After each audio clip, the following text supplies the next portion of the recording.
Welcome to the Hawkeye Sidekick podcast.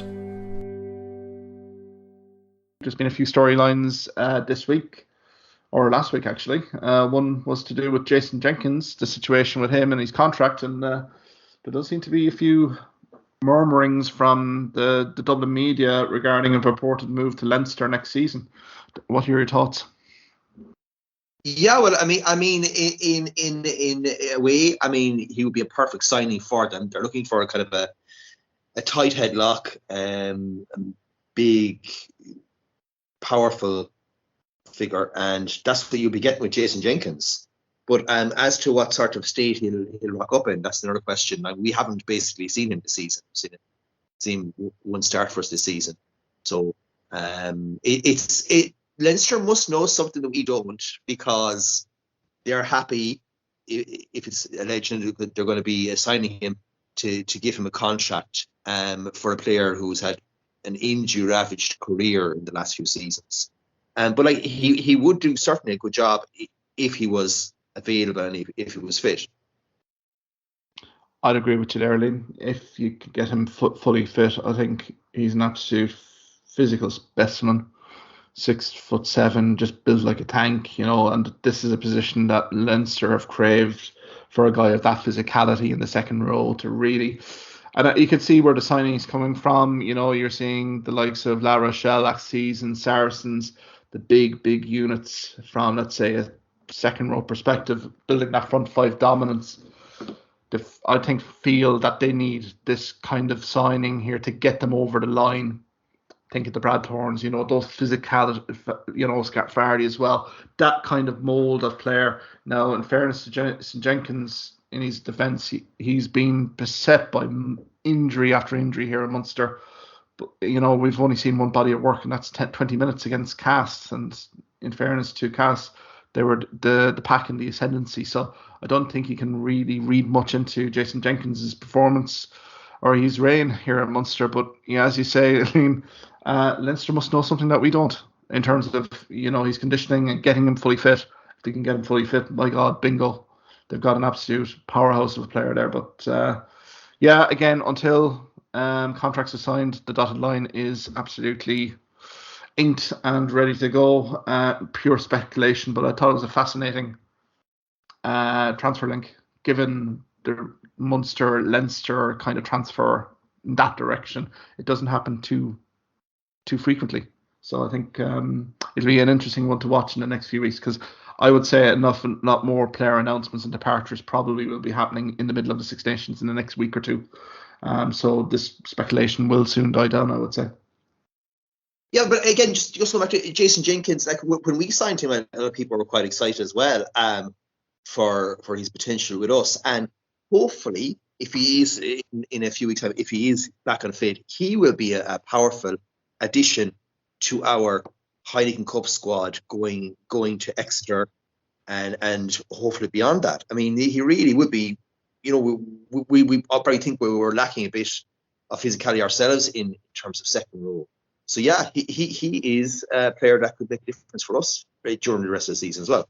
Oh, completely. And we're now getting to the business end of the season after Six Nations. April is really, this is the end of the, this is the business end of the season. You want your top players fully fit and firing all cylinders. And in fairness, if we can get Jason Jenkins anyway fully fit, he'll be a massive addition. I'm thinking that Sandy Park game, along with Julian, that platform is going to be absolutely huge. And to have him coming off a bench after 50 minutes, that'll be monster. When you consider like RG Schneimann's not available, to have someone of that physicality coming in really to close out a game for Munster, and that's something that we've craved as well. And unfortunately, hasn't happened with Jenkins in terms of his injury-ravaged season with Munster. But yeah, he still has a vital role to play in that. So we'll see where that speculation ends up in the next few weeks. And then the other news, for me, it wasn't surprising, but then I saw a few Munster Rugby social Twitter reaction that they were surprised. But JP Ferreira is moving to Bat Rugby along with Johan van Graan. To me, I thought that would be an expected move, just given Bat Rugby and also the head coach looking for a few of his lieutenants to join him at the recreational ground next season. Yeah, I mean that's not really an unexpected move. You always go, if you're the kind of the number two, you go along with your head coach to wherever they go, even if it's going from the frying pan into the fire in terms of being a defence coach at Bath. So look, Ferreira, I have said before, like I would wish him, of all those guys, I wish him the best of luck. Unlike our head coach and maybe Larkham to an extent. I mean, Ferreira has come in and he's done his job and it's really worked out well for him. Indeed, defensively we've been consistently very high in our performances in the 5 seasons that JP Ferreira has been with the camp. Well liked and well respected within the organisation. So he will be a loss, Liam. There's no doubt about it. But again, I think that's opportunity knocks for Munster Rugby again. Now they're dealing with a head coach. They're dealing with an attacking coach and they're dealing with a defensive coach vacancy. So now of utmost importance is now the head coaching role to see who fills that. And I think once that head coaching role is filled, I think we will see the pieces of the jigsaw, particularly the attacking and the defensive coach, really do line up to the ethos of the head coach. The head coach may bring in other additional guys who is tried and trusted. And it's the same for Frank Brand, Bath. You're not going over there just on your own here. And it's like any sporting organisation where manager comes in, he has his trusted backroom staff with him. The old management go, backroom staff pretty much most part would go, maybe from 1 or 2. So he really does need an awful lot of loyal backroom staff members with him in the recreational grounds next season, because it is a big daunting challenge ahead of him given that performance that they produced against Leinster last weekend. So look, we wish JP Ferreira well. 5 years, owes nothing to the organisation really in terms of his commitment. But again, I think new chapter, and I think his press release as well, he did enjoy being in Munster. His family were well settled in Limerick, so it's a big move for JP and his family as well to make. So, but again, it's the nature of the beast when it comes to professional sports, particularly if you're a backroom member to a head coach who's moving to another club, you're not going to be in a place for too long a period. So I think it's a pretty it's a sad kind of news story, but I think not expected really, to be fair. Yeah, and also I've actually even seen read rumours of Damien Delende going to Bath, as in his choice would be going to Japan or going to Bath. And even if he was offered like the highest wages in the world, there's absolutely no way he should go and follow those 2 guys to Bath. I think this is just idle speculation on the media's part. It's again that it's the news. Well, it's been pretty deafening, the silence in terms of the Delende situation, and I think, to be perfectly fair to Munster Rugby, the player, they'd have to just pick their moment now when to basically announce whether he's staying or if he's going to head. I mean, we've heard about the Japanese link, which I think seems to be the more viable link. I'm just thinking in terms of Liam, the Gallagher Premiership, the salary cap. You consider the amount of trouble the Saracens gotten themselves into, the potential trouble Leicester Tigers are getting themselves into right now. Bath would not want to be starting to flirt a little bit in terms of salary cap here. And again, Delende will not come cheap. And if he does come, then you're expecting an awful lot of squad players to move on to clear salary cap there. So I think there's big decisions within Bath. Again, if all things were equal, they'd love to have a guy of Damien Delende's capability, but I just don't see that link, to be honest. And if you were Damien Delende, you're chasing silverware now. You're chasing resume, kind of World Cup winner, playing with South Africa. You're looking to now advance your club career and win major honours in club level. I don't think you're doing that with Bath Rugby next season, and your career is precious. So I think I would be very surprised. I'd be shocked to see him at Bath Rugby, to be perfectly fair, because I don't think the issues really are stemming too much in terms of 3/4, as I said last week. So I think it's a complete rebuild job from top to bottom. So I think Delende, hopefully there'll be an announcement made in the next week or two. Be great to see him stay around in Munster and in Irish rugby circles, but I think we have to be realistic and kind of say that the likelihood of him leaving the province looks pretty high at the moment. Yeah. In terms of Mike Prendergast, have you found that interesting on the French interview where he outright denied making a move to Munster? Yeah, it was interesting. Did not did not come from a podcast as well. They were having a podcast chat, and there was a bit of banter back and forth. And yeah, he was pretty emphatic, wasn't he? So I mean, you have to kind of take Mike Prendergast to his word here. I mean, maybe he's unfinished in terms of his role at the moment. It's a big move to come back to Limerick, back to Munster Rugby. And again, there has to be a situation here, and this is going to be the problem here for Munster Rugby and also Ian Flanagan and the board. Until they finalise a head coaching role here and who takes it on, any prospective attacking or defensive coaches are going to really sit back and just wait to see where Munster are going, where are they headed. The head coaching role will speak enormous volumes in terms of where the direction of Munster Rugby is going to go to in 3-5 years' time. So I think for head coaches, that are interviewing, it's going to be key here to start identifying a few second, third round interviews to get a person in place here, because those other coaching jobs are, you can see the uncertainty. Mike Prendergast is distancing himself here, and rightly so, because we don't know who's going to take over the head coaching role. So why would you commit yourself if your ethos and your brand of rugby is in complete, opposition to the head coach? So I think from Prendergast, I think it was the response he had to make in that given moment in time. So things will change and circumstances may change. But I think Munster Rugby and Ian Flanagan really now need to sit down, look at the candidates and pick a head coach that will fulfill potential here within the province sooner rather than later. So yeah, I think that came as no surprise to me. If you say you're absolutely committed and you don't get the job, then people say, oh, well, you were beaten to it. So I think from my Prendergast perspective, it was kind of tongue in cheek, but I think that was the emphatic statement that, look, I think he's liking where he is at the moment. And yeah, it's going to have to be a big persuasive discussion or chat with them to kind of lure him back to Limerick. But again, I think that could be a long-term plan more than next season, I think. Yeah, it could very well be more long-term plan. And I suppose if someone has publicly outright denied it, then it's hard for him to go back on their word, isn't it, really? Exactly, and I think that just breeds, I think the little bit of instability that's there, it's emanated before the Cass game in round 2 when the news of Mcgraw departure to Bat Rugby was confirmed. It's that ripple effect again. It's prospective coaches being contacted. Are you available? They may say maybe, but who's your head coach? And we go back to it. It's all coming down to director of rugby, head coaching level, to really determine the organisation, top-down managerial approach. What's the ethos here? So I think from Prendergast's perspective, yeah, it looks short-term wise. I'm thinking the next 2-3 seasons, he may have unfinished business where he is at the moment, and best of luck to him. But you have to consider him out of the reckoning, I would say here. But again, it could all change given a head coaching role. Announcement.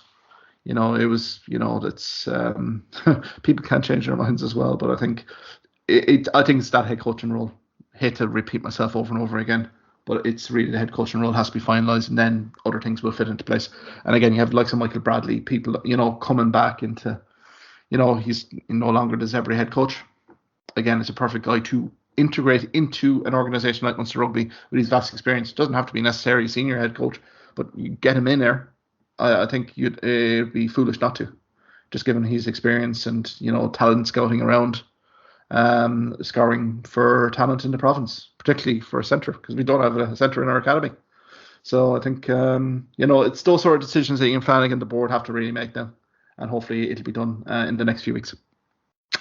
Liam, before we go here, just Six Nations looming large on the horizon. Want to get your thoughts on the Ireland Six Nations squad. Again, I don't know if we want to kind of go down them by position here, but just any kind of standout kind of inclusions here from your perspective. I mean, we can start at Loosehead, Andrew Porter, Keane Healy, and Dave Kilcoyne. I suppose there's no real arguments there, is there?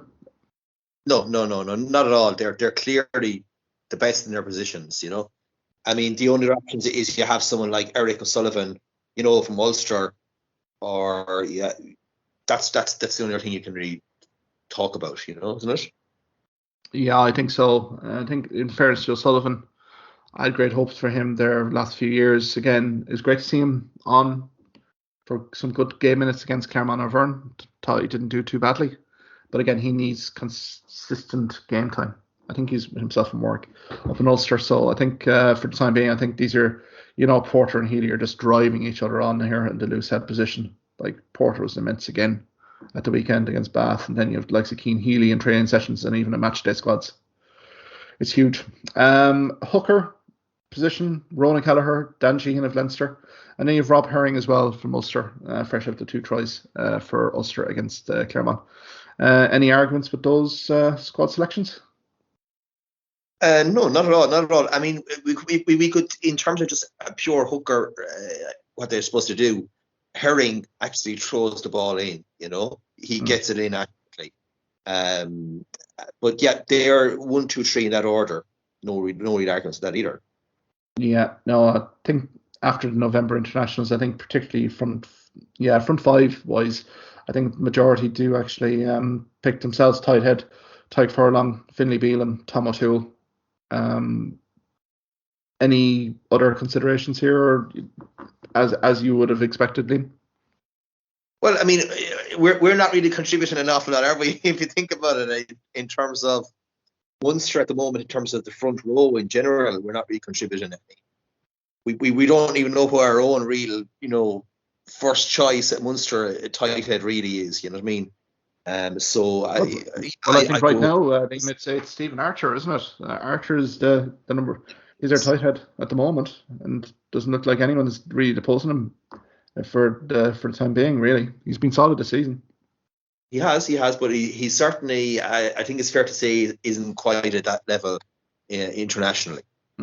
Yeah, I mean, Tom O'Toole did come on against, Clermont, but has been very strong form for Ulster, particularly in the European competition. So, and it'd be good to see, for me, O'Toole getting game time in this tournament. I'd like to run the rule over the player a little bit in terms of test match himself and Bealham as well. If they could identify maybe a game or two where they get some extended minutes, I think, it'd be good to kind of see our depth chart, because Furlong's outstanding. But we definitely need to find out who really is the backup to Furlong here, and Bealham and O'Toole have that opportunity. Well, we now have Andrew Porter on loose head sides. He ain't coming on anymore for Furlong. As you said, it's crucially important that both those lads, Bealham and O'Toole, get game time. But second rows wise, I think this is our first inclusion here. Kieran Treadwell, replaces Ultan Delan. So I think Ultan Delan's news that he was departing Connacht and Ireland Rugby, I think, was the kind of the cue there for a change here, unfortunately, for Delan. So Treadwell comes in. Again, Tyke Byrne, Ian Henderson, James Ryan and Ryan Baird also complete the second row kind of options there. Any concerns here, Liam? I mean, for me, I think Ian Henderson is a welcome inclusion, but again, has had precious little rugby in the last few weeks. Yeah, he hasn't. I mean, the first person that you'd put down on the list would probably be Tyke Byrne, He'd be the first person you'd have down probably at the moment in terms of second row. I mean, obviously, Byrne can play anywhere, and he can play in the back row as well, but which is well stacked. But yeah, so it'd be Byrne, and it'd be an Ian Other, which, James Ryan really didn't have an awful lot of game time up to now. That's true. Yeah. So, yeah, I probably would go with something like a Ryan Byrne partnership in the second row. Just in terms of Delan, obviously, once you head to France, you're done for. But Treadwell has been maybe one of the form second rows in the last 2 weeks. I think he's just been incredible work rate, and he stood out in terms of the Ulster pack. No, I completely agree with you. Himself and Alan O'Connor have just been absolutely a superb second row unit there for Ulster. The season, European Games Day, he's really kind of, reached a new level, I thought, this season, and fully deserves he's called up, I think, Treadwell. I mean, as you say, great point in terms of James Ryan here. Has had precious little rugby given the pandemic, cancellations, all that sort of stuff. So it'll be interesting. And I mean, there was interesting comments from Leo Cullen during the week here, Liam, about Ross Maloney. And in fairness to Ross Maloney, has been playing well for Leinster in Europe. Just giving him a bit of a recognition that he has been playing well. Leinster Rugby management feel he's well up to be an international call-up here. So maybe it's a player that may come into the reckoning a little bit if we get some injuries here in the second row. And sure, you know yourself, Liam, you know the Six Nations tour, Mcgraw is going to get injuries, so might be opportunity knocks for Maloney to stake his claim as well. The back row, again, I think we talked about it early in the podcast. It's absolutely loaded with talent here. Jack Honan, Caelan Doris, Josh van der Fleer, Peter O'Mahony, Nick Timoney, and Gavin Coombs. So hard to argue with any of those inclusions, really, is there? No, not at all, not at all. And again, you want to see the likes of Timoney and Coombs getting game time during the Six Nations as well. And again, I feel that back row could be a position where we could end up with a bit of injuries, actually. During the Six Nations. Yeah, it's going to be pretty official, isn't it? It's very bruising, is the word, and so I think in this respects they're going to get game time anyway in terms of replacing injured guys. Yeah, exactly. I don't think you can argue with any of those inclusions, to be honest. And I'm delighted to see Nick Timoney there because I think his form this year has been nothing short of sensational. And it's great to see Gavin Coombs coming back into form as well. Again, the other guys here, Conan, Doris, Van der Fleer, Peter O'Mahony, they're playing at such a high level. They're just, superb at the moment. So, and we're stacked, in terms of that. Then we kind of get to the halfback position, scrum half, Jameson Gibson Park, Conor Murray and Craig Casey get the call-ups here. Yeah, well, even though we're from Munster, I think to be fair, and Casey has certainly played well.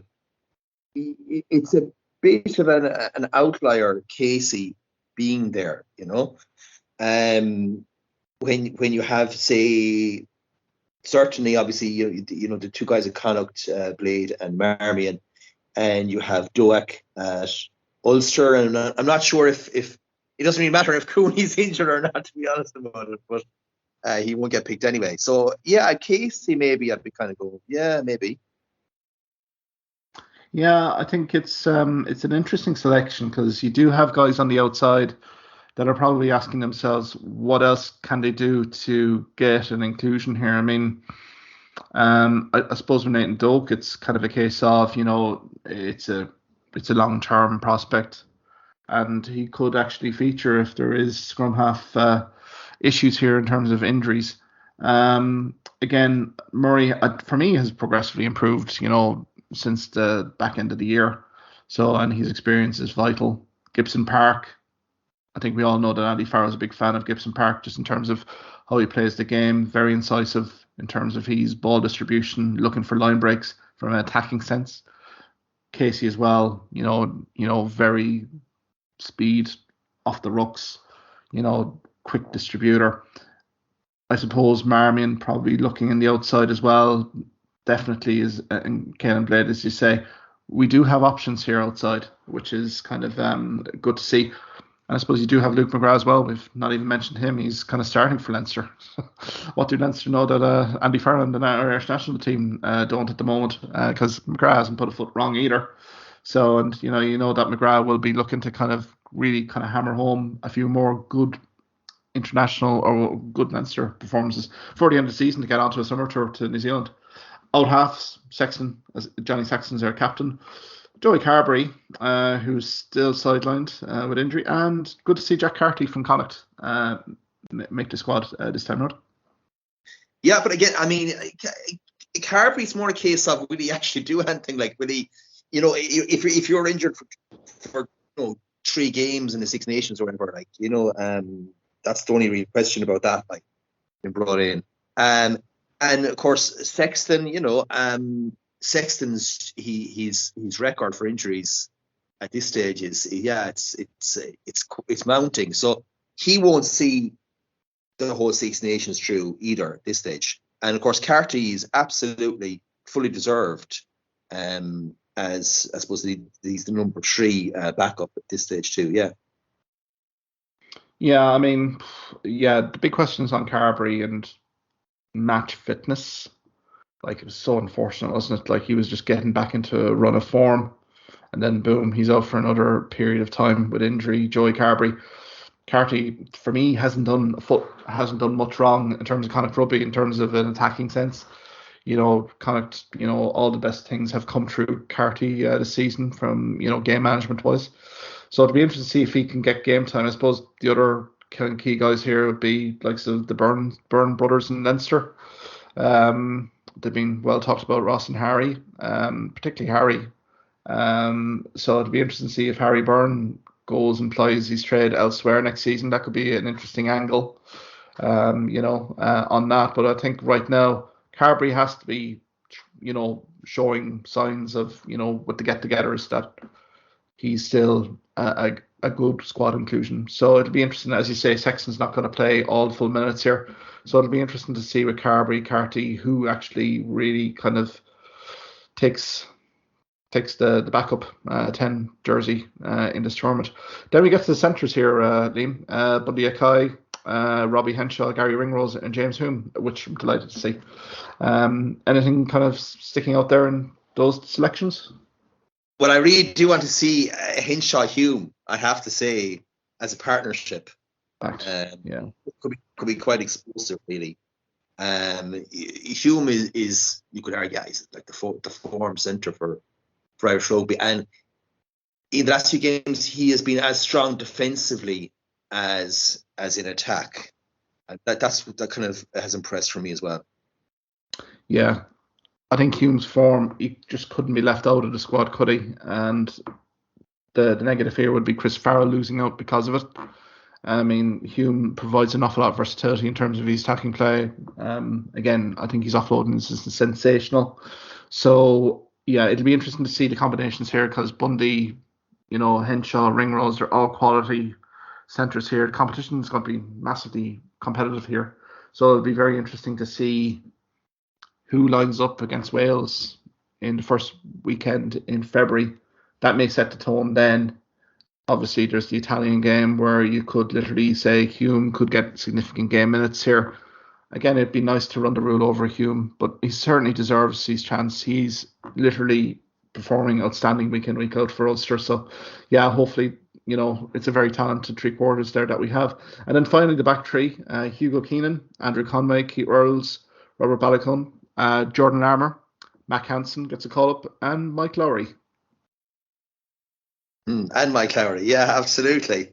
Last but not least, I don't think Hansen is going to feature too much, in terms of all those choices there. Keenan to me is nailed on fullback. Oh yeah, absolutely. And then, wow, you've got some choice in terms of the other guys. I mean, Lowe is injured, so Lowe is out. So you're probably looking at the two guys, Earls in and Conway, and obviously then kind of Lowry as the 23. Yeah, exactly, and I think Lowry is a fascinating pick here. Hugo Keenan hasn't put a foot wrong with Ireland in full back, and he continues to grow and emerge as a real progressive attacking fullback when he's hitting the line for Leinster. I think we saw that in November as well. He's definitely a lock at fullback. So the question is, where do you put Mike Lowry? And hopefully he will be getting some good, decent game time for Ireland, particularly in fullback, because the form, the speed, the movement is just, it's sensational. I mean, he'll provide a new dynamic to that Ireland backline. Now, he's very versatile, as we've said. He can play 10 as well. So if Carberry's not fully right, does Farrell kind of put him into the 10, squad depth chart as well? I think yeah, might have to, really. In fairness, he's such a good footballer. Again, it's an awful lot tried and trusted here with Conway, Earls, Larmer, Hansen. Fascinating pick as well. I agree with you here, Liam. I'm just wondering where he actually comes into. Is it just a case of running the rule over him, evaluating him in Carton House for an extended period? I think defensively he's improved as the season's gone on, and we know his attacking exploits were superb as well. So that'll be interesting. Robert Ballycone as well, along with James Hume's outstanding form, along with Lowry at Ulster. So hopefully we might see him get some game time as well. Again, the key is these guys are in form. You might as well kind of test them out, particularly the home fixtures again. I wouldn't be putting Robert Balacon into France in the Cauldron of Paris in round 2. But you have to kind of assess the squad. We're kind of getting into the whole World Cup cycle now. We're having to kind of finalise squads for that World Cup next year, and I think this is a major tournament, along with the summer series down in New Zealand, where your World Cup squad, majority of it does have to get formed at that stage. Yeah, and I mean, like I don't know how old Earlsey is going to be. Is he going to be like 36 or something at the World Cup? So Balacum is an obvious guy that can come in and kind of rotate with him. In terms of Lowry, yeah, it's very funny. I was just thinking there on Saturday. He's the kind of guy that you would bring on, and you actually could put him in at out half for some attacking plays. In the second half of the game. Oh, completely. Minute 50, 55 when defenses have, both sides have physicality massively on each side. There will be gaps. There will be line breaks on the outside. Yeah, he's no better guy. You've seen it with Wales there last year as well with their wing play as well. Particularly in that last quarter, they absolutely made hay. Particularly when the defense is tired. It would be a shrewd substitute to have on a 23-man squad, to have Lowry there, because he could cover 15 and 10 for you as well. I would be, look, if you're not already aware, we're big Mike Lowry fans here, so he does bring something special from an attacking sense, so which is great. And then I'm delighted to see this announcement: Keane Prendergast with Connacht Rugby, development player. I think it's fully deserved, given Keane's, superb performances in Europe and also in URC as well. Particularly that performance against Munster really did set the platform for him as well for this inclusion. Yeah, that absolutely was probably, you could argue, one of the standout performances by any player in the URC this season. That's how good he was there, and he kind of reminds me of Michael Hooper, in terms of the way he plays as well. And what coming into a stacked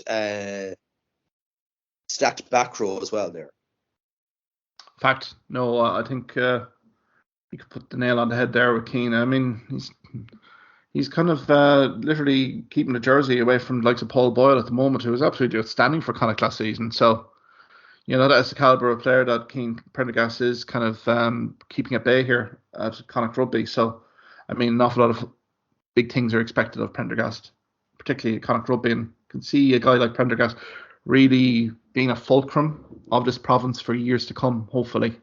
He does have that, physicality, powerful defensively and with ball in hand, but also, I think his leadership, you can see it there, particularly against Munster Rugby. He was one of the real prominent guys, really taking the game by the scruff of the neck, and it really does bode well for the player. And can you imagine him being in that squad, that environment, particularly if games go in the right direction here for Ireland, getting into kind of a triple crown, Grand Slam kind of hopes, that environment, and kind of, really taking in an awful lot of the best training techniques, particularly on the back row coverage that we have in the squad, can only be good for Keane Prendergast and can only be good for Connacht Rugby and Andy Friend.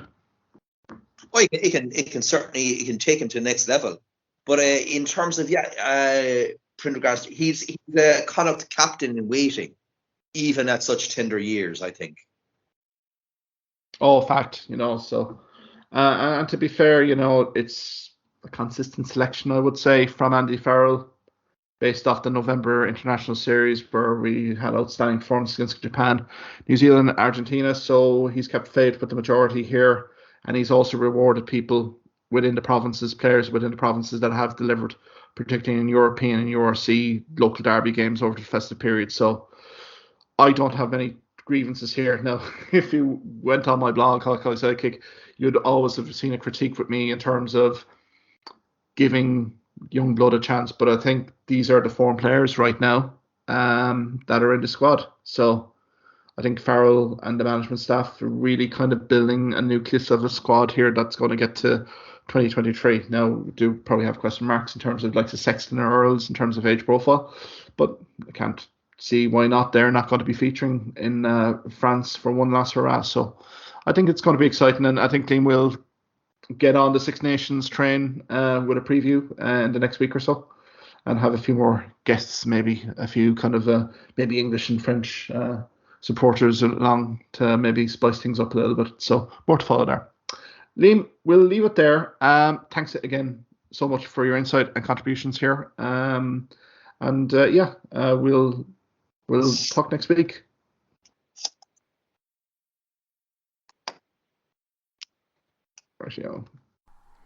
Thank you for listening to this podcast episode.